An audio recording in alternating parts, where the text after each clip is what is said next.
The problem is that all of the celebration of Columbus and the way he was taught for so many centuries ignores the fact that his arrival also marked the beginning of a tremendous era of death and desolation for the hundreds of millions, perhaps 100 million Native Americans who were here when Columbus arrived.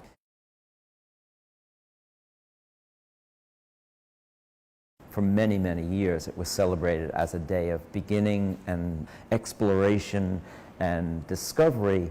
Now it's seen as the beginning of an era of conquest and death.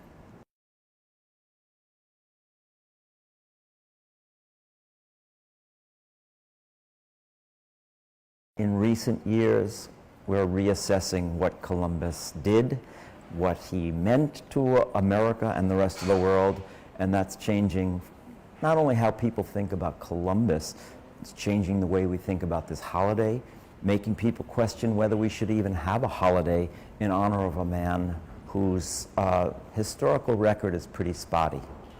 The idea that Columbus was not a hero is something that really began to emerge in the late 60s and early 70s as historians began to reassess this story that had been told for so long and to look at what Columbus had done to the Native American people.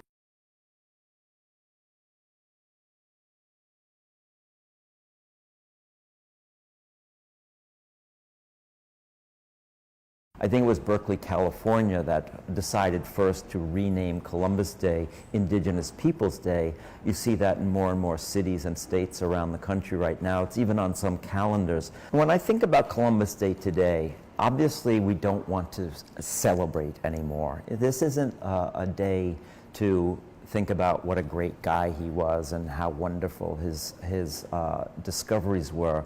But I think it's a great opportunity to talk about the impact that one man has on history and how it did change the world for better and for, in many ways, for worse. Whether you want to call it Columbus Day or the Indigenous Peoples Day, it's a really good time to talk about real history and what happens to real people, because that's what history is. Connects the present to the past, which is what history should do, ideally.